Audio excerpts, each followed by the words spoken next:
I don't know anyone better than Bob Proctor to teach you how to shift your paradigm, how to develop unshakable confidence that you can do whatever it is you want to do, that can get you to understand truly at your essence who you are, and how to take that and turn it into a working reality for your life, to really make things happen. He's been doing this for 58 years, going on 59 years. The guy is 85 years old. No, he's 86. How old is he, Brian? 85. Sorry, Bob. Yeah, I just had a birthday, and Bob said to me, no, you don't clap your hands, you. Bob said to me, you're now closer to 60 than you are to 50. I said, oh, thanks, Bob. Now, and then he goes, well, I'm closer to 90 than I am to 80. I'm like, oh, I feel a lot better. You guys are supposed to say, you're that old? You don't. He's been doing this for 58 years. And it's not just that he's been doing it and just resting on his laurels. I have never seen anyone work every single day on perfecting their craft. And he talked about the journal, the Paradigm Shift Journal. Well, you guys will get it, I believe, tomorrow. You have to write with your opposite hand a paragraph every day for a year. He's doing that. We're doing it together. We're on day 148. Here's a man who has worked his whole life at changing his paradigms and changing other people's paradigms, and he's doing that exercise every day.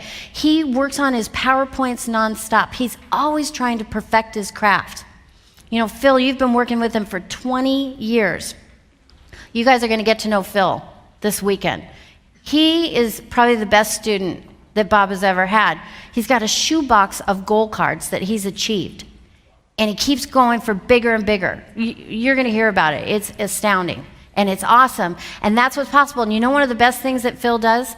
When Bob tells him to do something, he does it. And that is very hard to do. I hit send because he shocked the heck out of me, and I had to hit send. And he's like, are you in or you're out? But he also, I was looking for a home to buy. And I'd been looking for years. And, I didn't look at the price tag, because most of us are used to, we'll go shopping for clothes or something, and we look at it, and we look at the price tag before we even ask ourselves if we like it. How many can relate to that? Yeah.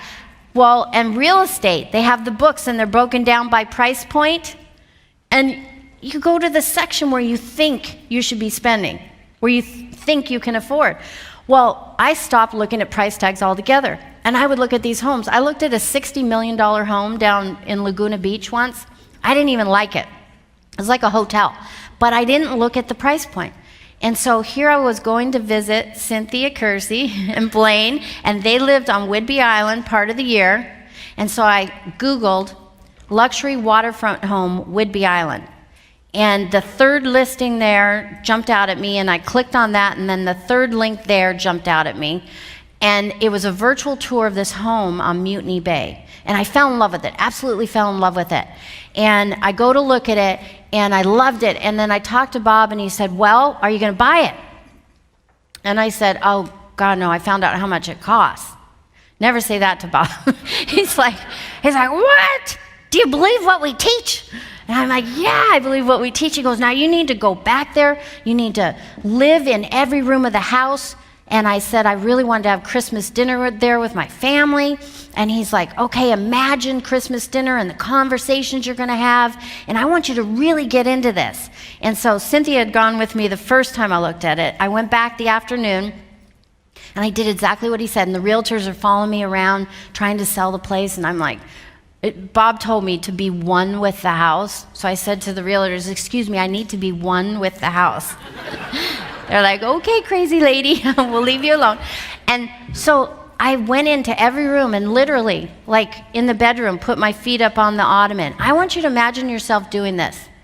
This is a home that, for me, was way beyond what I wanted to spend. There's pictures of the house up on the screen, on the property. And I went into every room. My feet are up on the ottoman. I'm looking out, I pull out a book, I start reading and enjoying the view, turn on the fireplace. I went in and used the restroom. I sat in the tub even, and then it was hard to get out of because it's really deep. But anyway, and then I went into the kitchen, and I started picturing my family there and conversations we would have at Christmas dinner, and I just really started to feel it like it had happened. This is my home. And I just fell in love with it. I thought this would be such a great place to write books and to study and to teach and to work on the company. And I just fell in love with it. And I talked to Bob after, and he said, so are you going to buy it? And I'm like, oh, I love it, but man, it wouldn't be prudent to spend that kind of money on a house, because I had gone from it was illogical to now it just wouldn't be prudent. And he's like, that's just ridiculous. And so he said, here's what I want you to do, and this is where it gets hard. But I knew the results that he got, and countless. You're going to see many examples this weekend. When you start to really lock into the results he gets for people, or the people get when they listen to what he says and they do it. And I started to get to the point where I really didn't argue back or question too much. And he said, okay, you need to create a Christmas dinner invite and invite your whole family for Christmas dinner at your new home on Whidbey Island. And I'm like, I haven't even put an offer on this house. I don't have a home on Whidbey Island. And he's like, do you believe what we teach? And I'm like, oh. So I created the invite and I sent it, which is just seems so crazy, but I did it. And everybody RSVP'd instantly. Yes, we'll be there. My whole huge family's coming for Christmas dinner at my new home on Whidbey Island. And then they're going, now what's about this new home on Whidbey Island? And I'm like, oh, we'll talk about that later. But what happened? What happened when I did that? All of a sudden, and Bob knew that there was no way I wasn't going to own a new home on Whidbey Island for Christmas dinner. There was no way that would happen. And so I thought, I better get to work. And I negotiated the deal, worked out a good deal, and I gave myself 3 months to come up with a big amount of cash that I did not have. And I ended up closing early and moving in early, and I had a beautiful Christmas dinner with my entire family that I will never forget. My dad, I still remember the conversations, the laughter, the joy, and my dad passed away 2 years ago this November, and I always think back to that dinner and what a special time it was, but you have to do some crazy things to get to that point. And what happens is, and we're going to get into this in detail, and you just want to lock into it so high. When you make that committed decision, your thought is on a frequency. And you elevate your thought to the frequency of your goal. You cannot do that until you've made a committed decision. And then the ideas and the people and the resources start coming to you. And you figure out the how. But if you start with the how, if you get locked into the how and you let it stop you from even creating the goal and making a committed decision, you're never going to get there. You can't. So it's really key to make that committed decision and lock in to what you really want. So we're going to get into this, and we're going to get into it deep. Take notes, really, really open your mind, and when you get the opportunity to interact with Bob or with myself or with people at your table, just really interact and go full out so that you can make a huge transformation this weekend, all right?